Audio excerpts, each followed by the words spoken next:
오늘 우리에게 주신 하나님의 말씀을 읽도록 하겠습니다. 오늘 우리에게 주신 하나님의 생명의 말씀은 신약 성경 140페이지 누가복음 24장 28절에서 35절까지 말씀입니다. 그들이 가는 마을에 가까이 가매 예수는 더 가려 하는 것 같이 하시니 그들이 강권하여 이르되 우리와 함께 유하시라. 때가 저물어 가고 날이 이미 기울었나이다 하니 이에 그들과 함께 유하러 들어가시니라. 그들과 함께 음식 자십쓸 때에 떡을 가지사 축사하시고 떼어 그들에게 주시니 그들의 눈이 밝아져 그인 줄 알아보더니 예수는 그들에게 보이시니라. 그들이 서로 말하되 길에서 우리에게 말씀하시고 우리에게 성경을 풀어주실 때에 우리 속에서 마음이 뜨겁지 아니하더냐 하고 그 그때 예루살렘에 돌아가 보니 11 제자 및 그들과 함께한 자들이 모여 있어 말하기를 주께서 과연 살아나시고 시몬에게 보이셨다 하는지라. 두 사람도 길에서 된 일과 예수께서 떡을 떼심으로 자기들에게 알려주신 것을 말하더라. 아멘. 오늘은 누가복음 24장, 원래는 28절부터 35절까지 읽었는데요, 1절부터 우리 마지막 절까지 있는 내용들을 전체를 중심으로 부활을 확실히 믿는 비결이라는 제목으로 하나님 말씀을 선포하도록 하겠습니다. 기독교의 가장 핵심적인 교리가 여러 가지가 있습니다. 그런데 예수를 믿는 우리, 오늘 주일날 예배를 드리는 우리에게 가장 중요한 날 중에 하나가 뭘까요? 부활절, 부활에 관한 것입니다. 원래 유대인들은 어느 날 하나님께 안식을 취하면서 쉬었죠? 토요일인 안식일을 지켰습니다. 그런데 유대인들이 기독교로 개종해서 안식일, 수천 년 동안 지켜던 안식 개념을 버려버리고 주일을 선택한 이유가 무엇인 줄 아십니까? 예수님께서 주일날 부활하셨기 때문입니다. 그렇기 때문에 기독교를 박해하거나 기독교를 모독하려는 사람들이 가장 집중적으로 공격하는 그 교리 중에 하나가 뭐냐면 부활에 관한 교리입니다. 그래서 이 역사상 우리가 2000년 넘게 예수님의 죽으심과 부활을 경험한 세대들 가운데 부활이 거짓이다, 부활이 그냥 만들어낸 이야기다라고 한 학설들이 한 7가지 가설들이 있습니다. 그런데 이 7가지 가설들은 대부분 학술적인 토론에서 거론되지 못하거나 비평가들에게 의해서도 받아들이지 않는 가설로 그쳐버렸습니다.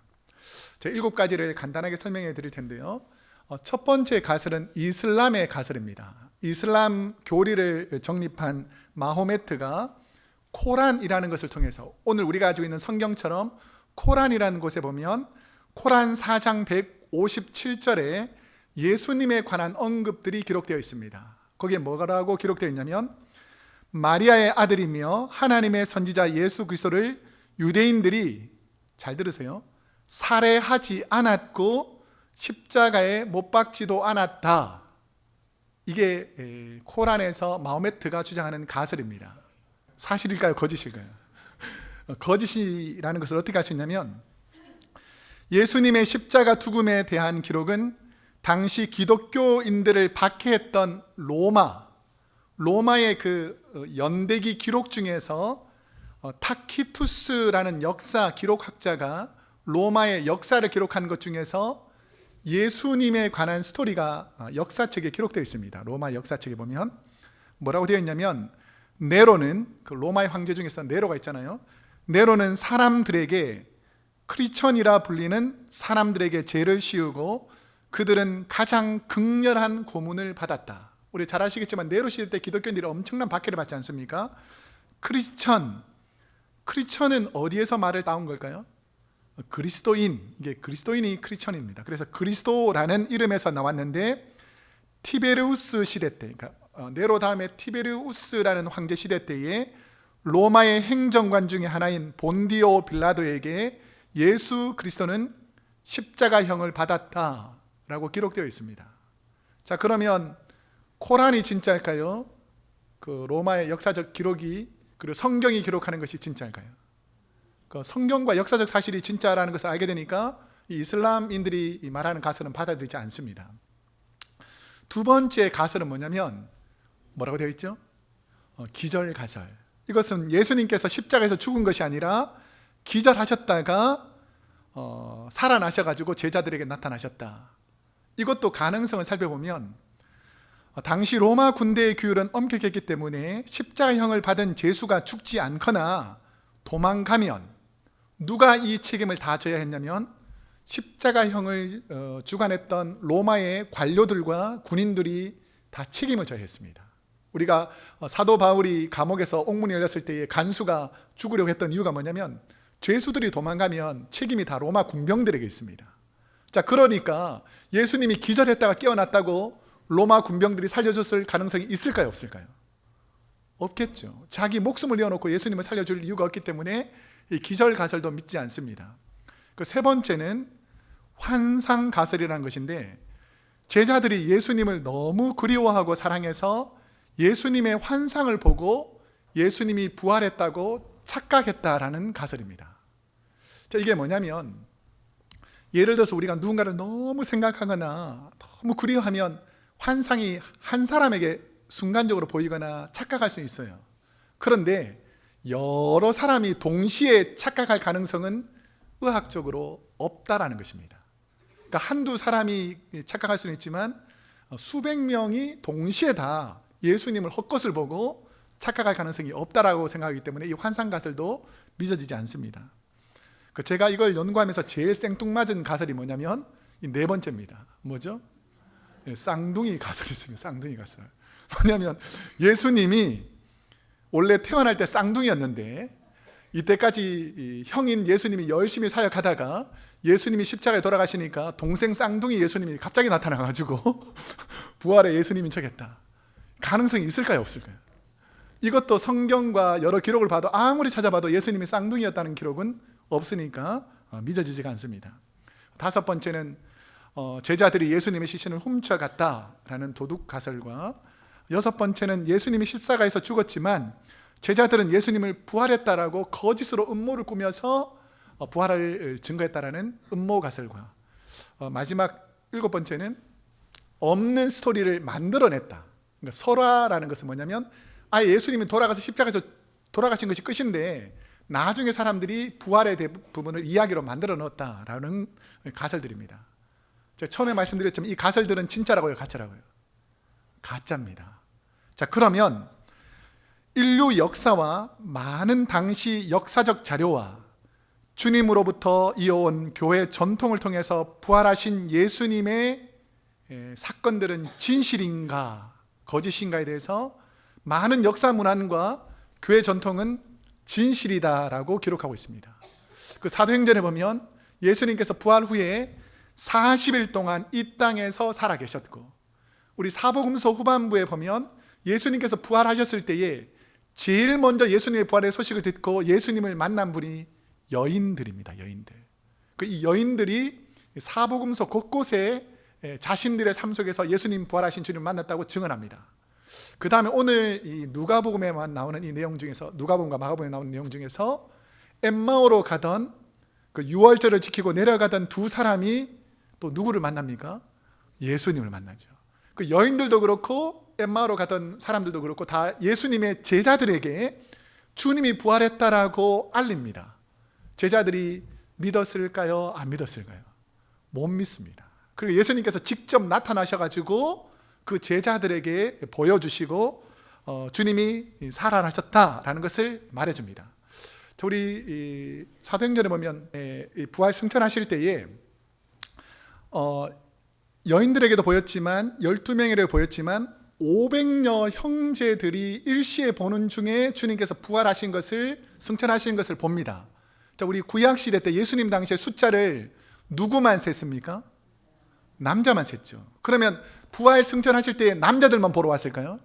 아니죠. 그러니까 엄청나게 많은 여성들까지 합치면 부활을 경험한 사람이 너무너무 많았을 것이라는 것이죠. 그것을 어떻게 알 수 있냐면 사도 바울이 고린도전서 15장에서 부활장을 설명할 때에 우리 중에 아직도 예수님의 부활을 경험한 사람이 허다하게 많이 있지 않느냐라고 말할 정도로 사도 바울이 복음 전할 때라든지 예수님이 돌아가신 그 직후에는 엄청나게 많은 사람들이 예수님의 부활을 경험했고 부활은 당연히 있었던 거지라고 다 알고 있었던 사실이라는 것입니다. 근데 왜 문제가 되냐면 10년이 지나고 100년이 지나고 1000년이 지나고 1500년이 지나고 2000년쯤 지나니까 그때 당시 있었던 사람들은 다 죽고 없잖아요. 그 이것을 어떻게 믿을 수 있냐라고 많은 거짓된 선지자들이, 악한 마귀들이 이 부활을 공격하더라는 것입니다. 그런데 인류 역사가 진행되면서 한 번도 없어지지 않고 예수님 이후에 계속해서 부활의 전통을 이어온 신앙 공동체가 있습니다. 이게 뭔 줄 아세요? 교회입니다. 교회. 이 땅의 교회는 예수 그리스도의 고난과 십자가, 부활을 증거하는 하나님의 자녀 증언 공동체인 줄로 믿습니다. 그러면 성경은 부활에 대해서 어떻게 설명하고 있는가? 자, 오늘 본문 읽지 않았지만 1절에서 3절, 24장 1절에서 3절을 한번 읽어보겠습니다. 시작. 안식 후 첫날 새벽에 이 여자들이 그 준비한 향품을 가지고 무덤에 가서 돌이 무덤에서 굴려 옮겨진 것을 보고 들어가니 주 예수의 시체가 보이지 아니하더라. 안식 후 첫날이라고 되어 있잖아요. 안식 후 첫날. 자, 예수님께서 무슨 요일 날 돌아가시죠? 우리 금요 기도회 왜 하는 줄은 아세요? 예수님께서 겟세마네 동산에서 기도하시고 주님이 십자가에 돌아가신 금요일을 주님이 돌아가신 금요일을 기억해서 우리가 성금요일 들어보셨죠? 그러니까 주님이 돌아가신 것이 무슨 요일이라고요? 금요일이죠. 자, 금요일 다음에 유대인들이 오랫동안 지켰던 토요일은 뭐라고 부르죠? 안식일이죠. 자, 그다음에 안식 후 첫날이니까 안식일 다음 날은 우리가 세상으로 말하는 것은 일요일이지만 우리는 뭐라고 부르죠? 주일. 왜 주일이라고 부릅니까? 주님이 부활하신 날을 기념하기 때문에 우리는 더 이상 일요일이라고 부르지 않고 주님이 부활하신 주일이라고 부르게 됐습니다. 자, 그러니까 이 안식 후 첫날이면 주일 새벽을 말하는 것이죠. 자, 그랬을 때 이 여인들이 무엇을 가지고 무덤으로 가고 있습니까? 향품을 가지고 무덤으로 가고 있습니다. 그 예수님 시대의 장례 문화는 어떠냐면 우리는 보통 한국에서는 장례 일정이 정해지면 보통 며칠 후에 매장을 합니까? 3일이나 5일이나 7일이나 이렇게 하잖아요. 근데 오늘날 이스라엘도 과거뿐 아니라 예수님 당시뿐 아니라 오늘날에도 이스라엘은 24시간 안에 매장을 합니다. 왜냐하면 특별히 나무에 달려 저주를 받아 죽었다라고 하는 사람이 가장 처참한 죽음을 성경에서 기록하거든요. 그런 사람이라고 할지라도 유대 전통에 따라서 하루 안에 24시간 안에 매장을 합니다. 그 이유가 뭐냐면 신명기 21장 23절에 보면 하나님이 기업으로 주신 땅을 시체로 더럽혀지지 않게 하기 위해서 하나님 주신 그 귀한 땅에 주검이나 시체, 피가 더럽게 하지 않기 위해서 하루 만에 다 매장을 시켰습니다. 사람이 죽으면 당일에 매장해야 하기 때문에 대개 유대인들은 살아있는 동안에 자신의 무덤을 확보해 놓아야 했습니다. 이게 왜 그러냐면 보통 그 한국이나 미국 같은 경우는 이 토양이 진흙 같으면 뭐 하루만 열심히 파도 사람을 매장할 수 있지 않습니까? 그런데 이스라엘은 조금만 흙을 내려가 보면 석회암 돌이 되어 있어요.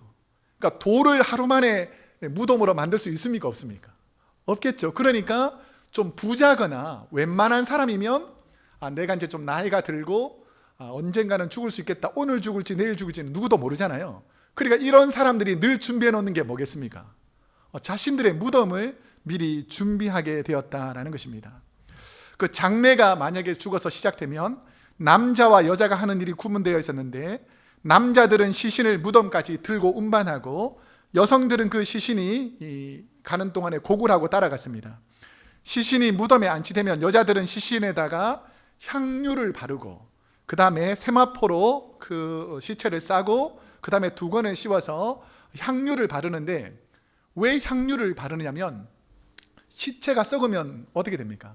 냄새가 나잖아요. 그러니까 이것을 깨끗하게 닦아서 이 시체에 부패하는 냄새를 좀 방지하기 위해서 시신을 향유를 붓고 닦게 되었습니다. 그런데 예수님께서 돌아가신 다음에 여인들이 언제 찾아온다 그랬습니까? 안식 후 첫날에 찾아오죠. 자, 그럼 왜 그랬을까를 생각해 보면 그 예수님의 십자가의 죽음과 그 유대의 전통을 보면 알 수 있어요. 예수님이 금요일 날 돌아가셨다 그랬잖아요. 몇 시에 돌아가십니까? 성경 퀴즈 대회인데 오후 3시입니다. 3시, 6시, 9시인데요. 오전 9시에 십자가에 달려가지고 오후 3시에 6시간 동안 십자가에 달리거든요. 근데 유대의 그 날은 우리는 아침부터 뭐 그 다음날 아침 이렇게 하루를 잡잖아요. 근데 유대의 절기는 해 질 때부터 그 다음날 해 질 때까지가 하루입니다. 자, 그러니까 오후 3시, 금요일 오후 3시에 돌아가셨으니까 지금 안식일이 시작되는 오후 6시까지 몇 시간 남았습니까? 3시간밖에 안 남았죠. 그러니까 이 시신을 수습해서 빨리 정리해서 무덤까지 안치하고 장례 치르기가 쉽지 않았겠죠. 그러니까 아리마대 요셉이 자기 무덤을 제공했긴 했지만 예수님의 그 피투성이가 된 몸을 닦고 붕대로 감고 향유 바를 시간이 충분히 있었을까요? 없었을까요? 없었겠죠. 그러니까 이 여인들이 안식일 날은 또 유대인들은 움직일 수 있습니까? 없습니까? 못 움직이죠. 그러니까 안식 후 첫날인 이 새벽 일찍 예수님의 시신에다가 향료라도 좀 발라드리려고 여인들이 향품을 준비해서 이 새벽 아침 일찍 예수님의 무덤으로 갔던 것입니다. 자, 우리가 잘 아시겠지만 이 무덤 안으로 들어갈 수 없을까 봐 이 돌을 누가 이렇게 굴려줄까라고 다른 복음서에 보면 여인들이 걱정하는 부분도 나오잖아요. 그런데 가보니까 이 돌문이 벌써 옮겨져 있고 예수님이 보이지 않는 것이죠. 자, 주님의 시체가 사라진 것을 보고 근심하는 여인들에게 누가 나타납니까? 천사가 예수님의 부활에 대해서 최초로 알려준 분들이 이 여인들입니다. 한번 6절 말씀을 읽어보겠습니다. 여기 계시지 않고 살아나셨느니라. 갈릴리에 계실 때에 너희에게 어떻게 말씀하셨는지를 어떻게 하라고요? 기억하라. 부활이 실제로 일어났을까요? 안 일어났을까요?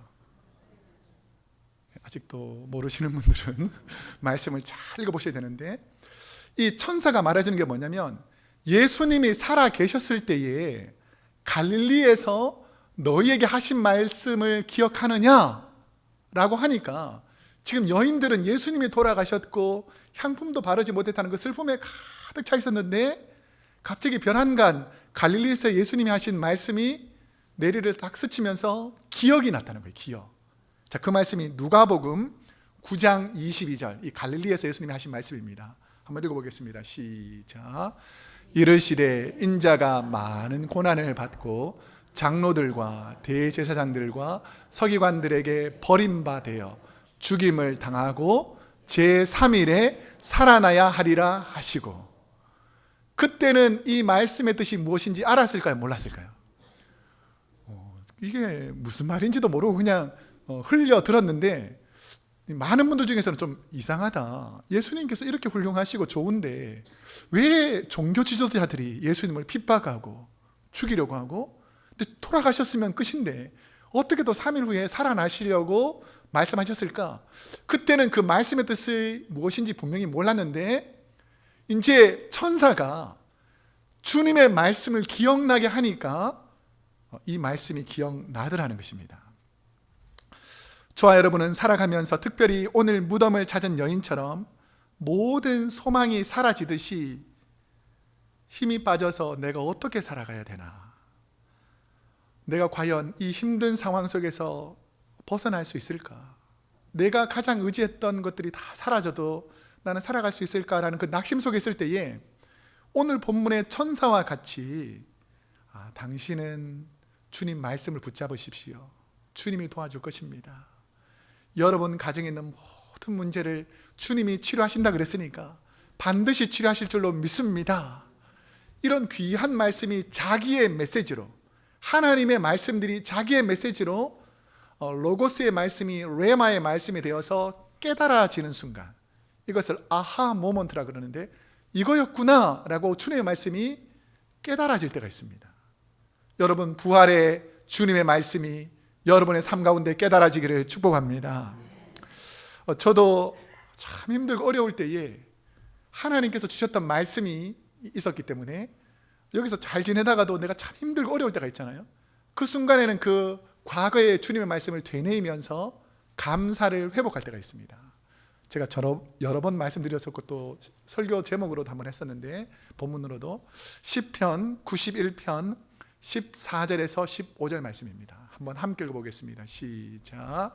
하나님이 이르시되 그가 나를 사랑한즉 내가 그를 건지리라. 그가 내 이름을 안즉 내가 그를 높이리라. 그가 내게 간구하리니 내가 그에게 응답하리라. 그들이 환난 당할 때에 내가 그와 함께하여 그를 건지고 영화롭게 하리라. 아멘. 이건 하나님께서 이 시편 기자에게 하신 말씀이에요.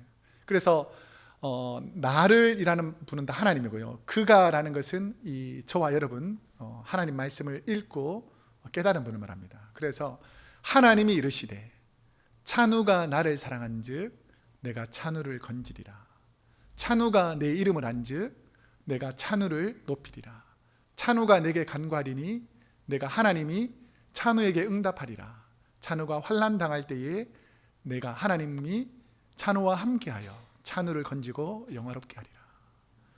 그때 당시에는 이 말씀을 선교사님이 주시기도 하고 다른 목사님이 주시기도 해서 이 말씀이 왜 우리에게 주시는지를 정확하게 잘 모르고 고난 중에 있을 때였어요. 근데 이 말씀을 받는 순간 이게 하나님께서 우리에게 주신 말씀이다. 그때 당시에는 깨닫지 못했습니다. 그냥 잠시 기억만 하고 있었던 거죠. 근데 이 시련과 고난과 어려움을 겪고 나서 우리 크로스웨이 교회에서 하나님께서 우리가 그토록 했던 기도를 응답하시고 영화롭게 하시고 도우는 것을 생각하면서 그 말씀이 오늘 이 말씀이었구나라고 나중에 되니까 깨달아지더라는 것이죠. 여러분, 오늘 저와 여러분에게 주시는 하나님의 말씀이 기억나시기를 축복합니다. 이 부활의 여성들이 하나님의 말씀을 기억하고 나서 이게 진짜 부활을 하나님께서 말씀하셨구나 라는 것을 확실히 믿게 되었다라는 것입니다. 우리 8절 말씀 한번 읽어보겠습니다. 8절 말씀 시작. 그들이 예수의 말씀을 기억하고. 예수님의 말씀이 기억나고 깨달아지자 부활의 주님을 믿고 그 사실을 누구에게 전하려고 다시 예루살렘으로 갑니까? 11 제자들에게 부활의 소식을 전하려고 합니다. 또 한 가지 이 사건이 마가복음과 누가복음에 나오는데요. 지금 예루살렘에서 유월절 절기를 마치고 이제 전국에서 모였던 백성들이 예수님의 십자가를 경험한 다음에 이제 각자 이제 자기 고향으로 유월절을 마쳤으니까 갈 거 아닙니까? 그러니까 수많은 사람들이 자기 고향으로 갈 때에 순례객들이 함께 가게 됐어요. 근데 두 사람이 이 엠마오 마을이라는 곳에서 왔기 때문에 그쪽으로 가고 있었습니다. 자, 30절에서 31절. 엠마오 마을로 가던 두 사람은 무엇으로 주님의 부활을 확실히 믿고 깨달았는가? 한번 읽어보겠습니다. 시작. 그들과 함께 음식 잡수실 때에 떡을 가지사 축사하시고 떼어 그들에게 주시니 그들의 눈이 밝아져 그인 줄 알아보더니 예수는 그들에게 보이지 아니하시는지라. 아멘. 자, 요 배경을 잠깐 설명해 드리면 예수님의 제자들이 아닌 예수님을 따르던 사람 중에서 오늘 본문에 보면 글로바라는 사람과 다른 한 명이 엠마오로 이렇게 둘이 이제 예루살렘에서 자기 고향으로 쭉 걸어가는데 순례객들이 워낙 많다 보니까 뭐 3, 3, 5 이렇게 짝을 져서 이렇게 쭉 걸어갈 거 아닙니까? 그런데 갑자기 한 분이 자기 주위로 쭉 오는 거예요. 처음에는 이분이 예수님인지 알았을까요? 몰랐을까요? 몰랐습니다. 근데 한참 걷는데 걸어가다 보니까 이분이 계속해서 하나님의 나라와 성경에 대한 진리들을 계속해서 풀어서 해석해 주는 거예요. 자, 그러니까 이 사람들이 이 말씀이 정말 이런 말씀이었구나, 구약의 말씀이 이런 거였구나라고 계속 마음에 감동을 받다가 이제 저녁이 되어서 이제 한 숙소에서 유숙하려고 그러는데 예수님은 그냥 가시겠다는 거예요. 그리고 이 두 엠마오로 가던 두 사람이 예수님을 처음 보는 그런 분을 강권적으로 불러서 우리가 숙소를 제공하고 먹을 것을 드릴 테니까 우리랑 함께 하룻밤 같이 주무시면 좋겠습니다 라고 해서 모여가지고 음식을 먹고 떡을 떼는데 이 두 사람의 뭐가 밝아졌다고요? 눈이 밝아졌다는 것입니다. 이거는 육적인 눈이라고 보기에는 힘들고 뭐가 밝아졌다는 거죠? 영적인 눈이 밝아졌다는 거예요. 자, 그럼 이 밝아지는 과정을 잘 아셔야 되는데 어떻게 밝아졌는가? 자, 32절 말씀, 엠마오로 가던 두 제자들에게 어떻게 부활이 확실히 믿어지게 되었는가 읽어보겠습니다. 시작. 그들이 서로 말하되 길에서 우리에게 말씀하시고 우리에게 성경을 풀어주실 때에 우리 속에서 마음이 뜨겁지 아니하더냐 하고, 이전에 다르던 이 주님과 교제하면서 말씀을 자꾸 듣다 보니까 마음이 어떻게 된다고요? 뜨거워진다는 것입니다. 혹시 여러분 누군가를 사랑해 보셨습니까? 뭐 언제 사랑했는지 기억이 안 나가지고 잘 안 나겠지만, 제가 옛날에 우리 아내를 처음 봤을 때, 막 가슴이 막 쿵닥쿵닥쿵닥. 우리 아내는 뛰었는지 모르겠지만, 그러니까 뭔가 사랑하는 사람을 만나면 가슴이 뜁니까 안 됩니까? 하도 오래전에 뛰어가지고 감각이 없는 사랑하면 가슴이 뛰죠. 이처럼 우리가 또 하나님의 깊은 은혜를 경험하면 말씀이 사모되고 막 말씀이 전해지는 곳에 막 가서 막 가슴이 막 벅차가지고 이거 어떻게 할까? 내가 어떻게 하나님을 사랑할까? 이런 막 가슴이 벅차오르는데, 지금 엠마오로 마을을 가던 이 두 제자에게도, 두 사람에게도 어떤 일이 벌어지냐면 예수님의 말씀을 자꾸 듣다 보니까 우리가 가슴이 뜨거워지지 않았냐? 라고 하면서 딱 깨달아냅니다. 말씀을 통해서. 이분이 누구라고요? 예수님이구나. 이분이 바로 부활하신 예수님이구나 라고 감동해서 또 어디로 찾아갑니까? 11 제자들에게 이 소식을 알려고 가던 길을 되돌려서 다시 예루살렘으로 올라와서 주님의 부활을 11 제자들에게 증거합니다. 자, 그런데 부활의 주님을 경험한 엠마오로 가던 두 사람이 11 제자에게 무슨 말을 하는가? 자, 오늘 33절에서 35절 한번 읽어보겠습니다. 시작. 곧 그때로 일어나 예루살렘에 돌아가 보니 11 제자 및 그들과 함께한 자들이 모여 있어 말하기를 주께서 과연 살아나시고 시몬에게 보이셨다 하는지라. 두 사람도 길에서 된 일과 예수께서 떡을 떼심으로 자기들에게 알려주신 것을 말하더라. 자, 지금 여성들도 제자들에게 와서 말하고 엠마오로 갔던 이 사람들도 돌이켜가지고 제자들에게 말을 하고 있습니다. 자, 그런데 예수님의 부활을 전한다면 만약에 엠마오로 가던 두 제자가 부활을 경험하지 않았는데 다시 예루살렘에 올라와가지고 예수님이 부활하셨다고 온 성에 돌아다니면서 전한다. 그럼 이 두 사람이 어떻게 됐을 것 같아요? 당장 죽었겠죠. 왜냐하면 예수님도 그 전날 며칠 전에 십자가형으로 죽여버렸는데 거짓으로 또다시 선동하는 이 엠마오로 가는 사람들 거짓이라고 생각해서 죽일 수 있잖아요.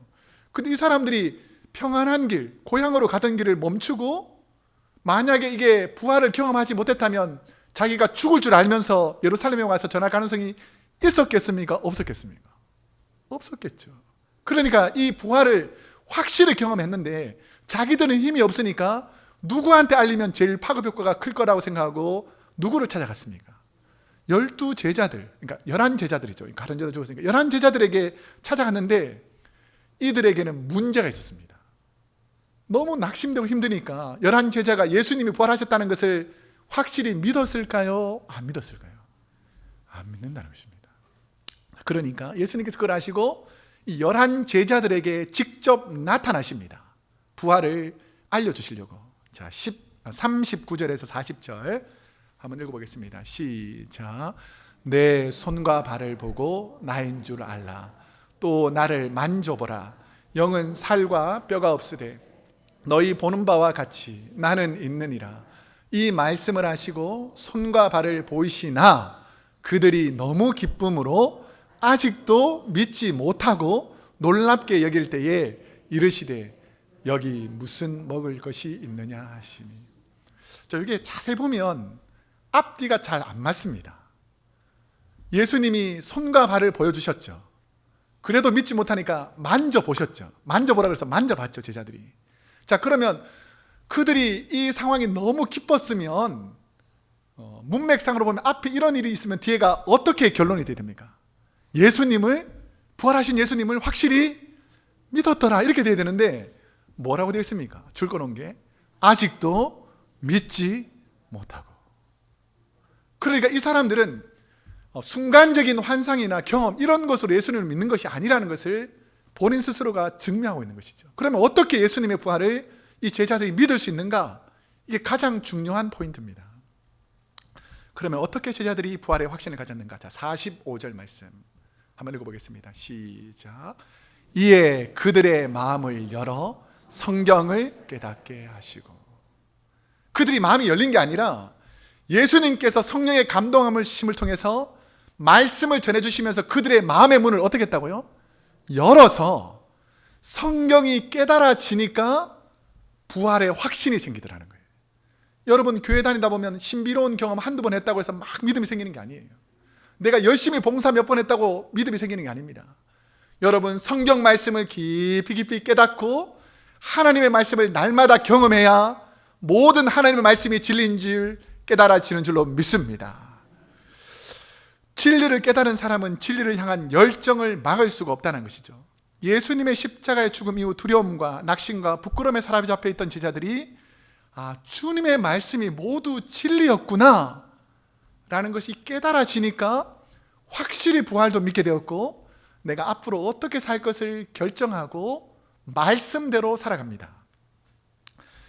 예수님의 부활의 가장 확실한 증거는 2000년이 넘게 이 땅에 주님의 부활을 증언하며 목숨까지 내어놓은 수많은 부활의 증인들의 모임인 교회입니다. 교회. 두려워 떨던 제자들도 부활의 주님을 만나고 온 세계를 향해 순교까지 하면서 부활을 증거했습니다. 한번 상식적으로 생각해 보세요. 예수님의 제자들이 벌벌 떨면서 막 숨어 있었어요. 근데 이 사람들이 만약에 부활을 경험하지 않았다면 땅끝까지 목숨을 내어놓고 자기가 순교하기까지 부활을 증언할 수 있었겠습니까? 없었겠습니까? 없었겠죠. 이 사람들은 뭐냐면 이제 죽음도 두렵지 않는 거예요. 예수님도 돌아가셨지만 3일에 부활하셔서 하나님 나라 가는 것처럼 우리가 지금 핍박받아 죽어도 우리는 전혀 두렵지 않다.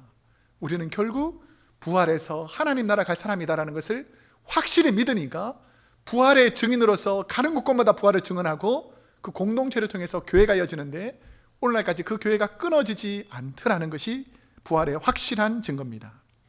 만약 예수님의 부활을 경험하지 못했다면 우리는 절대로 하나님의 백성이 될 수 없었을 것입니다. 부활을 전하던 제자들 눈에는 이제 내가 순교의 자리로 죽는구나 라는 것을 알 때, 우리가 아시겠지만 요한 빼놓고 나머지 10명은 다 순교당하거든요. 돌에 맞아 죽기도 하고 X자형으로 십자가 체형을 당하고, 베드로 같은 경우는 십자가에 거꾸로 매달려서 죽음을 맞이하는 순간에 그들이 마지막 죽음을 앞두고 무슨 생각을 했겠습니까? 순교를 앞둔 수많은 제자들과 성도들은 이제 하나님, 이 땅의 고난이 지나가고 하나님 나라 천국으로 가는군요 라고 하면서 기쁨으로 하나님 나라에 갔을 것입니다. 한때 유럽에서 많은 연약한 나라를 침공하고 식민 지배를 할 때가 있었습니다. 그런데 이 아프리카라는 이 검은 대륙에는 백인들이 가서 복음을 잘 전하기 원치 않았어요. 왜냐하면 이 식민지 상황에서 워낙 핍박과 고난을 많이 받았던 이 아프리카 대륙 사람들이 백인들만 오면 뭐로 생각했을 거예요? 적으로 생각하고 다 죽이고 핍박했다는 것입니다.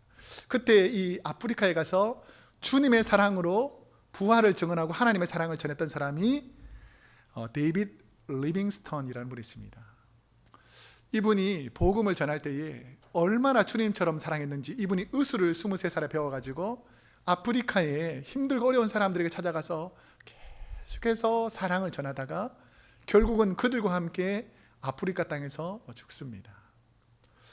이분이 한 번도 보지 못했던 그 검은 대륙에 있는 분들, 그리고 자기랑 전혀 상관이 없는 그 수많은 부족들을 찾아가면서 복음을 전했던 이유가 무엇이겠습니까?